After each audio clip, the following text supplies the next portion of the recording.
कशाला पोचवायला पाहिजे? मी मेरिटमध्ये होतो, 3 वेळचा नगरसेवक. मी कशाला माझ्या भावना करतो? पण 21 तर गेला, त्याच्यानंतर 22 पण गेला. महत्वाच्या राजकीय पक्षांच्या भाऊगर्दीत अपक्षांचं एक असं पॅनल जे वसई विरारमध्ये फारच चर्चेत आहे. नेमकं या पॅनल बद्दल काय माहिती सांगा? नमस्कार. एक साथ नमस्कार ही आमची एकता दाखवते आणि सगळे सुसंस्कृत सेवेकरी आणि लोकांशी जोडलेलं पॅनल आहे, ज्यांना समाजसेवा चांगली माहिती आहे आणि समाजसेवेच्या व्यतिरिक्त सामाजिक प्रश्न शासकीय माध्यमातून कशा पद्धतीतून सॉल्व्ह करायचे याच्यासाठी सुशिक्षित वर्ग असला पाहिजे. त्यामुळे आमचा पॅनल सगळ्यात जास्त सुशिक्षित आहे आणि मी सगळे कॅन्डिडेट हे सुशिक्षित घेतलेले आहेत. मी थोडक्यात 2 ओळख करून देतो. मी स्वतः BE इंजिनियर आहे. 2 नंबरवरती आहेत संध्या सिंग, या BA BEd आहेत. 3 नंबरवरती आहेत सायली पाटील, ह्या MBA आहेत. आणि हे चौथे आहेत ॲडव्होकेट राहुल सिंग, वकील आहेत. तर हे आमचं पॅनल आहे आणि ह्या पॅनल आम्ही लोकांना लोकसेवेच्या समोर ठेवलेला आहे. आणि आमच्या पॅनलचं देखील नाव आम्ही जनविश्वास पॅनल म्हणून ठेवलेलं आहे. महत्वाच्या राजकीय पक्षांना तुम्ही तगडी फाईट देताय, प्रचारालाही उत्स्फूर्त प्रतिसाद मिळतोय. नेमके कोणते मुद्दे घेऊन तुम्ही प्रचारात उतरला आहात? विकासाचे मुद्दे. बघा, विकासाचे मुद्दे म्हणजे सर्वात पहिलं म्हणजे आम्ही सेवेकरी मी पहिलाच बोललो. आता ज्या मूलभूत सोयी सुविधा आहेत ज्या लोकांपर्यंत पोहोचवायच्या आहेत, नॉर्मली कुठल्या सगळ्या रस्ता, गटर, पाणी, स्ट्रीट लाईट, त्याच्यानंतर डम्पिंग, STP, परिवहन, ट्रान्सपोर्टेशन, या ज्या बेसिक सुविधा आहेत ज्या आपण लोकांना दिल्या पाहिजे. ह्यांच्या व्यतिरिक्त ज्या लोकांच्या दुसऱ्या समस्या आहेत, म्हणजे थोडक्यात बघायला गेलं तर महिला बालकल्याणच्या असतील किंवा काही प्रत्येकाच्या वेगवेगळ्या समस्या असतात. प्रत्येक जण कुठल्याही आमदार किंवा खासदारांकडे डायरेक्ट पोहोचू शकत नाही. तर तो पोहोचण्यासाठी एक चांगला सुशिक्षित वर्ग देखील आपल्याकडे पाहिजे. त्या अनुषंगाने आपण तो प्रॉब्लेम देखील सॉल्व्ह करू त्यांचा, जो आमच्या बियॉन्ड कॉर्पोरेशन असेल तो देखील आम्ही सॉल्व्ह करू आणि आम्ही केलेला पण आहे. त्याच्यामुळे the peoples are no we are for the people actually. Bhoir साहेब, तुम्ही मागचे 3 टर्मचे नगरसेवक आहात. पालिकेमध्ये आपला आवाज आणि आपली मांडणी याचं कौतुक नेहमीच होत असतं. या अनुभवाचा फायदा या निवडणुकीत होईल असं वाटतं? 100%. कसं आहे माहितीये का, मी भाजपचा शेवटच्या गेला लास्टच्या टर्मला फक्त एकटाच नगरसेवक होता. 115 विरुद्ध 1 माझा नेहमी आवाज असायचा आणि असे भरपूर ठराव आहेत ज्याला मी एकट्यानेच विरोध केलेला. कधी कधी असायला त्यावेळेला 5 शिवसैनिक होते, ते देखील सपोर्ट करायचे बहुजन विकास आघाडीला. परंतु आता ही बुलेट ट्रेन जी बेसिकली आपल्या देशाची गरज आहे, त्यावेळेला बुलेट ट्रेनला ह्या पर्टिक्युलर महानगरपालिकेने विरोध केलेला होता. पण तो मी ठासून त्यावेळेला तो मुद्दा ठेवलेला होता, मुद्दा गाजला देखील.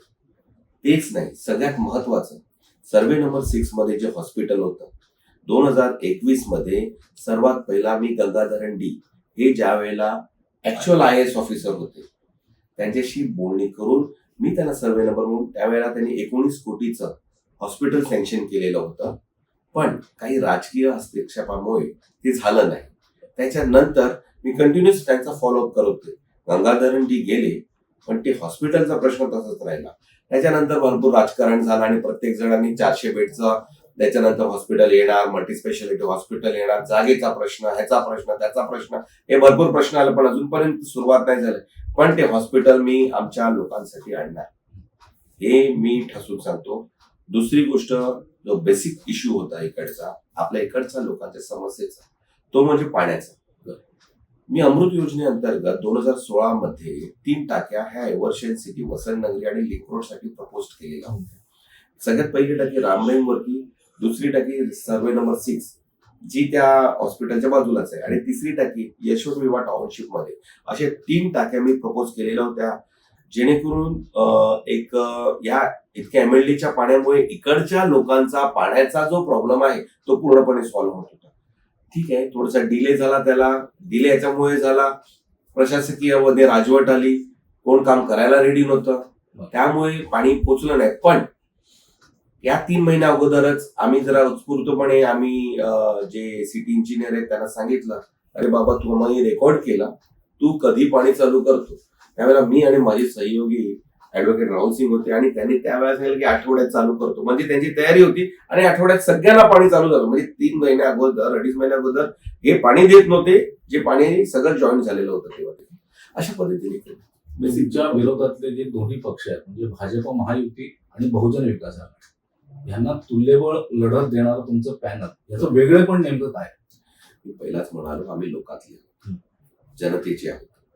जी व्यक्ती इथे राहत नाही, म्हणजे उदाहरणतः जे भाजपचे जे 4 कॅन्डिडेट आहेत त्याच्यामध्ये सगळ्यात पहिला जो ए मध्ये कॅन्डिडेट आहे त्याचं नाव आहे अशोक शेळके ना. मला असं वाटतं तो अशोक शेळके ते अतुल सावे यांचे पीए आहे. आता तुम्ही पीए लोकांना जर तिकीट देणार तर तो काय सेवा करणार? जे 5 दिवस मंत्रालयात असतात ते लोकांचे काय प्रश्न सॉल्व्ह करणार? कॉमन सेन्सच्या गोष्टी आहेत. लोकांचे प्रश्न सॉल्व्ह करणारे कॅन्डिडेट पाहिजे.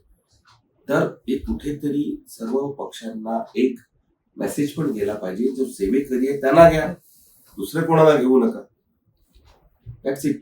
मेसेज द्यायचं काम मी केलंय. बाकी माझी जनता आवाज देईल आणि उत्तर देखील देईल. गोयल साहेब, मुंबई लगतचं सर्वात जवळचं शहर म्हणून वसई विरारकडे पाहिलं जातं, बरोबर. पण आजवर या भागाचा पाहिजे तसा विकास झालेला नाही. त्याची कारणं काय असावीत असं तुम्हाला वाटतं? सगळ्यात पहिला बेसिक कारण म्हणजे ना सिडको होत आहे. ज्यावेळेला सिडको आली तेव्हा सिडकोने जे प्रशासन होतं त्याने प्रॉपरली प्लॅनिंगच्या हिशोबाने केले नाही. वसईमध्ये सिडको आली त्याच वेळेला नवी मुंबई देखील मध्ये सिडको होती. का नवी मुंबई पुढे गेली आणि वसई मागे राहिली? Just think it of it. Problem काय आहे? चांगलं बनण्यासाठी, चांगलं करण्यासाठी की राजकीय इच्छाशक्तीच्या जोडीला कुठल्याही नेत्याकडे दूरदृष्टिकोन हा लागतो आणि लोकांनी त्या पद्धतीने त्यांना समर्थन पण दिलं पाहिजे. या पद्धतीनेच सगळं चाललं असते. जर आज सिडको चांगली प्रॉपरली प्लॅनिंग असली असती तर आज जी दयनीय परिस्थिती आपली आहे वसई विरारची, मी स्थानिक आहे वसई विरारचा, ती आता नसती. माझं वसई, आमचं वसई हे हिरवं वसई, सुंदर वसई म्हणून ओळखलं जात होतं. लोक पर्यटन म्हणून वसईला यायचे. आज काय परिस्थिती? जरासा रिकामी तुकडा भेटला तर त्याच्यावरती लोडबेरी किंवा चाळी ठोकतात. दुःख होते. आमच्या वसईला एक पारंपरिक इतिहास आहे. पोर्तुगल्स पासून पण, चिमाजी अप्पा पासून पण आणि इनफॅक्ट शूरपारक नगरी पासून, जिथे मार्केट, ट्रान्सपोर्टेशन, लढाई म्हणजे इतिहास हा सर्व आहे. वसईमध्ये राहणारे आमचे जे लोक आहेत खूप सोज्वळ आणि सभ्य आणि पण स्वाभिमानी आहे. तर ही वसई टिकून राहायला पाहिजे. इथल्या अनधिकृत इमारतींचा प्रश्न मोठा आहे. हा डेफिनेटली तो शासन दरबारी मोठ्या आवाजात पोहोचवण्याची गरज आहे. एकदम यासाठी तुम्ही स्वतः काय प्रयत्न करा? एकदम बरोबर. तुमचा पिन पॉइंट वरती तुम्ही बोलले. बघा त्याच्यामध्ये 2 गोष्टी होतात. मी नॉर्मली बघितलं की जेव्हा आपण एकदम कडक डिसिजन घेतो शासकीय, त्यावेळेला ते कधी घ्यायचे? म्हणजे जेव्हा एखादं इलिगल कन्स्ट्रक्शन चालू असेल तर त्याच वेळेला ते थांबवणं गरजेचं आहे. पण ते इलिगल कन्स्ट्रक्शन झालं आणि त्याच्यात कोणतरी त्याचा संसार थाटायला लागला, तो 5-10 वर्ष जर तिकडे थाटतो तर त्यावेळेला आपण कशा पद्धतीने बघितलं पाहिजे हे नेत्यांनी बघितलं पाहिजे आणि नेत्यांनी त्याचा विचार देखील केला पाहिजे. अशा वेळेला भरपूर वेळेला असंच झालं. जेव्हा 41 बिल्डिंग ज्या माझ्या परिसरात होत्या, मी तिकडचा 2015ला नगरसेवक झालो. त्याच्या अगोदर त्या सगळ्या बिल्डिंग झालेल्या होत्या आणि तुटलेल्या देखील होत्या. सुप्रीम कोर्टच्या डायरेक्शनच्या नुसार जेव्हा त्या बिल्डिंग तुटल्या आणि जेव्हा ती लोक रस्त्यावरती, ते फार दयनीय होतं. म्हणजे वाईट वाटलं खूप. त्यावेळेला वाटलं की आपण नगरसेवक असून ते थांबू का नाही शकतो? कसं आहे, कायद्याच्या पुढे जाता येत नाही या पण गोष्टी आपण समजू शकतो. किंवा त्यावेळेला असा सोर्सेस होते, मी जेव्हा त्यांना सांगत होतो की आपण हायकोर्टात आणि सुप्रीम कोर्टात जायला पाहिजे, त्यावेळेला इथे काही अदृश्य शक्ती या ऑलरेडी तिकडे इम्प्लिमेंट होत्या आणि ते त्यांना मिसगाईड करत होते. त्याच्यामुळे आजही त्यांची दुरावस्था झाली. परंतु अजूनही क्लस्टर डेव्हलपमेंट सारख्या गोष्टी आहेत. जेव्हा शासनाने जर एक सुप्रीम कोर्टमध्ये सांगितले, सुप्रीम कोर्टच्या डायरेक्शन मध्ये दिलेलं होतं त्यांनी का तुम्ही त्यांना रिहॅब करा. पण रिहॅब कसं करायचं याच्यावरती माझा पण अभ्यास चालू आहे. तो लवकरात लवकर ह्या टर्म मध्ये झाल्यानंतर हाऊ वी रिहॅब देम, मी मार्ग बघू आणि त्या हिशोबाने बघू काय ते मार्ग काढेल. तुमच्या पॅनलमध्ये 2 उच्च शिक्षित महिला आहेत, त्यांच्यासाठी माझा प्रश्न आहे. बरं. महिलांच्या दृष्टीने पाण्याची समस्या इथे तीव्र आहे, ती सोडवण्यासाठी तुम्ही नेमके काय प्रयत्न करा? नमस्कार, माझं नाव सायली जयेंद्र पाटील. मी आचोळे गावातली एक स्थानिक कन्या आहे.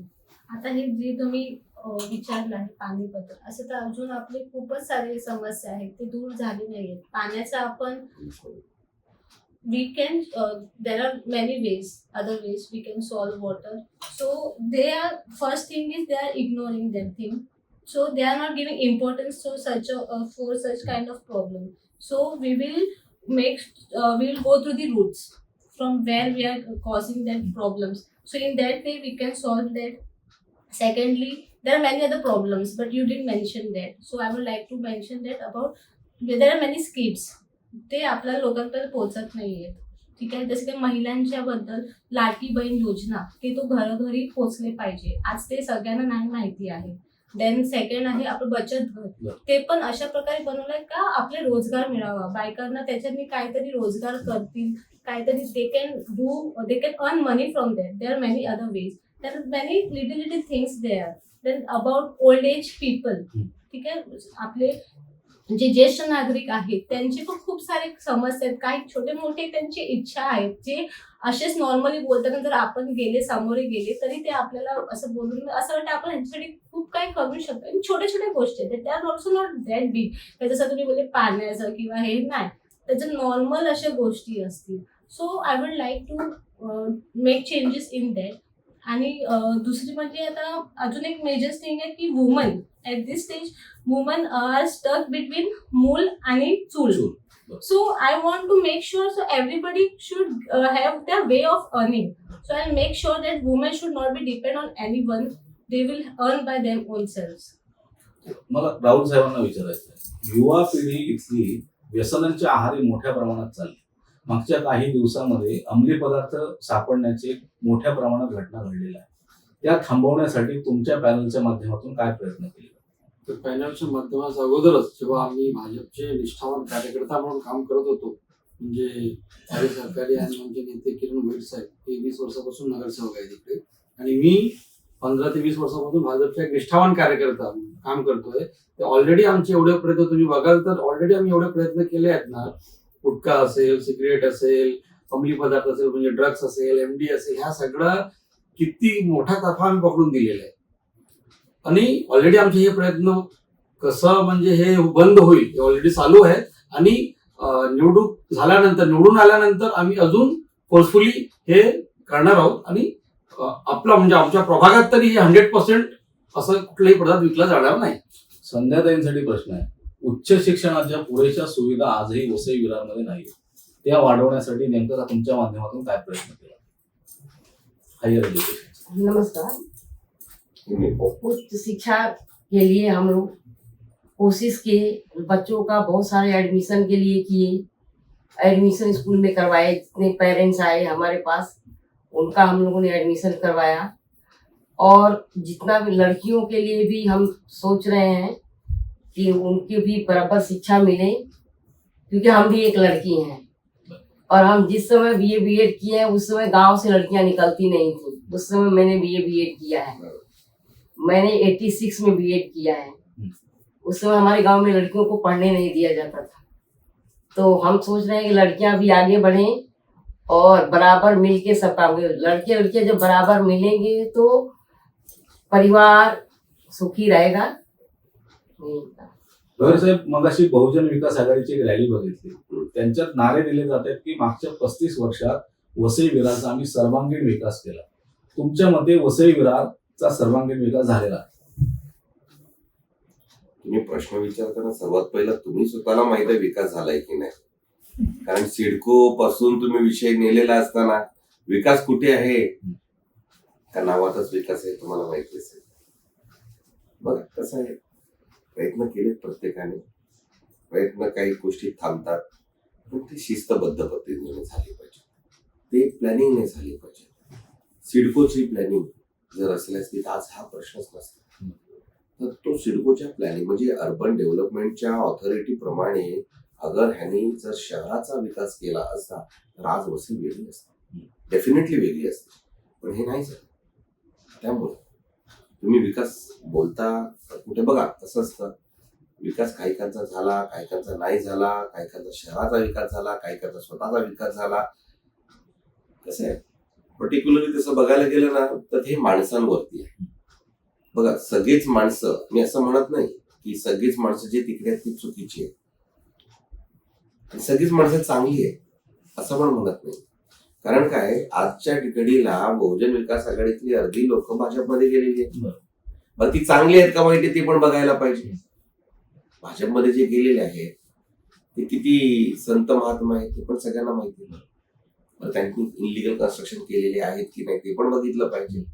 का नाहीतर काय ते बोलतात ना प्रत्येक माणूस हा चांगला नसतो आणि प्रत्येक माणूस हा वाईट देखील नसतो. चांगला असतो तो चांगलाच असतो, वाईट असतो ते वाईटच असतो. फक्त त्यामधून शोधायचं आहे चांगलं काय आणि वाईट काय. सर तुमच्या दीर्घ अनुभवाला अनुरूप एक प्रश्न विचारतो. बोला. तुम्ही एवढी वर्ष नगरसेवक म्हणून काम केलं, वसई विरारचा पाणी प्रश्न सुटत नाही, त्याच्यासाठी नेमकी ठोस उपाययोजना काय करताय? नाही पाणी प्रश्न ऍक्च्युली आता तो सुटला आहे. कारण जेव्हा अमृत योजना आली तेव्हा अमृत योजनेमधून आपण 18 टाक्या टाकलेल्या होत्या. त्याच्या अगोदर 69 पाण्याच्या योजना आली त्यावेळेला टाक्या पण टाकलेल्या होत्या. प्रॉब्लेम काय असतं माहितीये का आपल्या वसईमध्ये टाक्या टाकल्या जातात पण त्याची इंटरनल लाईन ही कधी झालेलीच नव्हती. त्याला अमृत वितरण आलं नंतर. अमृत वितरणाची लाईन देखील आली 2016 मध्ये. त्याचा टेंडर निघालं. टेंडर कोण तो घुले म्हणून होता, त्याने टेंडर टाकलं पण ते टेंडर कम्प्लिशन करता करता दुसरं टेंडर काढायला लागलं. म्हणजे कुठेतरी वसईचं राजकारण हे कुठल्या तरी अर्थकारणाशी जोडलेलं आहे. त्याच्यामुळे असं वाटतं का कुठेतरी समाजसेवा मागे राहील आणि अर्थकारण पुढे झालं. त्याच्यामुळे आमच्या इकडे थोडासा पाण्याचा प्रश्न हा डिले झाला. Now it's I don't think so का नाऊ आता काही प्रॉब्लेम असेल पाण्याचा प्रॉब्लेम सॉल्व्ह झालाय. मागच्या वर्षभरात रस्त्यांच्या दुरुस्तीसाठी जवळपास 100 कोटीहून अधिकचा निधी मंजूर झाला. तुम्ही ते आमच्या कमिशनरला विचारलं पाहिजे कारण प्रशासकीय राजवट होती तेव्हा. आम्ही जेव्हा फिरतोय रस्त्यावर बरोबर आहे. तेव्हा जवळपास अर्धा पाऊण बरोबर आहे. कसं आहे प्रशासकीय राजवट होती ना त्यावेळेला. कमिशनर्स किंवा ते जे प्रशासक बसलेले आहेत सिटी इंजिनियर असो का कोणी असो एक कडक प्रश्न तर विचारला पाहिजे. तुम्ही नगरसेवक आमदार किंवा ह्यांना विचारता पण ह्यांना जाब कोण विचारणार? तुम्ही भ्रष्टाचार करता, भ्रष्टाचार उघड होतो, भ्रष्टाचार पकडला जातो तरी देखील सुखरूप बाहेर निघता. म्हणजे अल्टिमेटम असं आहे यांना जाब कोण विचारणार? कुठेतरी बघा लॉ अँड ऑर्डर आहे ना आपल्याला मी बघितलंय जो हुशार असतो तो त्याच्या पद्धतीने वळवत असतो. पण जे खरं आहे ते खरं आहे आणि जे खोटं आहे ते खोटं आहे. जे चूक केले ती चूक केली, जे फसवलंय ते फसवलं, इतकं लक्षात ठेवा. तुम्ही अपक्षांची मोड बांधली, बांधले. निवडून येण्याची शक्यता येथे राजकीय विश्लेषक म्हणतात 100% आहे. एखाद्या पार्टीला सत्तेत बसताना समजा जागांची कमतरता वाटली तर तुमचा सर्वाधिक पसंती तुमची कोणाला असेल? मी बघा मी पहिला पण बोललेलो मी जनविश्वास टाकलेला आहे. जनतेचा विश्वास हे माझी जनताच डिसाईड करेल की आम्ही उत्तरेला जायचं का दक्षिणेला जायचं, पूर्वेला जायचं का पश्चिमेला जायचं. मी टोटली लोकांचा आहे. निवडून येऊ द्या, माझे लोक जे बोलतील तेच योग्य तो डिसिजन मी घेईन. भोईर आपलं तिकीट कापलं गेलं तेव्हा जनभावना सुद्धा विरोधात होती. तुम्ही वरिष्ठ नेत्यांपर्यंत ही भावना पोहोचवली नाही. कशाला पोचवायला पाहिजे? मी मेरिटमध्ये होतो, 3 वेळचा नगरसेवक. मी कशाला माझ्या भावना पोचू? मी इनफॅक्ट त्यांना बोललो अरे बाबा मला नसेल तिकीट भेटत असेल तर सांगा, मी शांत राहील, मी लोकांची सेवा करेल. माझ्याशी जर तुम्ही 5-6 दिवस बोलले नाही तर ते चुकीचं आहे. त्याच्या अगोदर मला सांगत होते बाई तुम्ही 2 पॅनल काढायचे आहात, 20-21 ह्याच्यामध्ये तुम्ही कॅन्डिडेट तयार करा, तुम्ही लढा आणि त्यांना जिंकून आणा. मग 21 तर गेला, त्याच्यानंतर 22 पण गेला. मी केलं 22 नसेल एखाद मला असेल त्यांना कोणाला द्यायचे असतील काहीतरी सोय गैरसोय असेल तर बघता बघता तो माझा 22 मध्ये माझा पण गेला. ठीक आहे गेला काय वाटत नाही. मी त्यावेळेला खासदारांना आणि इकडच्या निवडणूक प्रभारी राजन नाईक यांना सांगितलं भाई काय करायचं तुम्ही बोला, पण एकही फोन उचलायला रेडी नाही. स्पष्ट वक्तेपणा असला पाहिजे माणसांमध्ये. तू शांत राहा, बस, तू लोक आपल्या पक्षाचा प्रचार कर, हे बोलण्याची पण धमक पाहिजे. ही ज्याच्यात धमक नसते तो माणूस नसतो. म्हणजे तो कसा माणूस असेल ते बघायला पाहिजे. ठीक आहे. जेव्हा 29 आणि 30ला मी वाट बघितली 2 वाजेपर्यंत, तर मलाशी बोलतील कोणतरी संवाद साधेल. बघा, संवादाने सर्व प्रॉब्लेम सॉल्व्ह होतात. तुम्ही संवादच साधत नसणार तर आउटपुट चुकीचं येणार. हे कुठेतरी येणार. स्वाभिमान दुखावल्यासारखं झालं. कुठेतरी लोकांच्या मी काय फेस होत. त्या दिवशी 29 तारखेला सर्व पब्लिक आली माझ्याकडे, लोक आली, परत हे तुला फसवत आहे, तू उभा राहा, आम्ही सर्व तुझ्या जोडीला आहोत, आम्ही सर्व एकत्र आहोत, आपण निवडून आहोत. नाहीतर ह्या सगळ्या दोन्ही महाशक्ती, महासत्ता, दोन्ही महासत्ता आहेत. आम्ही कोण आहे तुम्हाला माहिती आहे. छोट्या छोट्या गोष्टी करण्यासाठी देखील अफाट पैसा लागतो. आमच्याकडे तो नसताना देखील मदत ही इथून येते, लोकांकडे येते. लोकच डिसाईड करणार. आम्ही काय, आम्ही तो लोकांचे आहोत. राहुल साहेब, तुमच्या प्रभागातल्या अशा कोणत्या समस्या आहेत ज्या तुम्ही निवडून आल्यानंतर प्राधान्याने सोडवणार? बघा, प्रत्येक प्रभागात ना रोड, रस्ता, गटर, स्ट्रीट लाईट हे मूळ सुविधा आहेत. हे तर आम्ही करणारच आहोत प्रायोरिटी लेवलवर. पण आमचा जो प्रभाग आहे त्याच्यात हा जुना प्रभाग असल्यामुळे इथे बिल्डिंग ही जुन्या झाले. पण मोस्ट ऑफ बिल्डिंगचे ना इकडे डीम कन्व्हिन्स नाही झाले.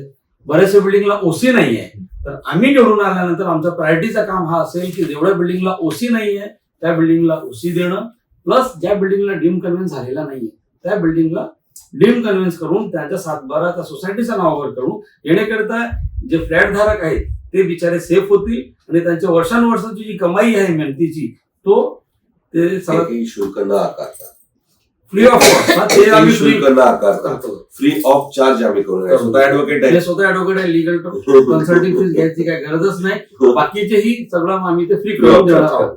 प्लस याचा व्यतिरिक्त आम्ही आमच्या एरियात एक प्रॉब्लेम आहे हॉकर्सचा.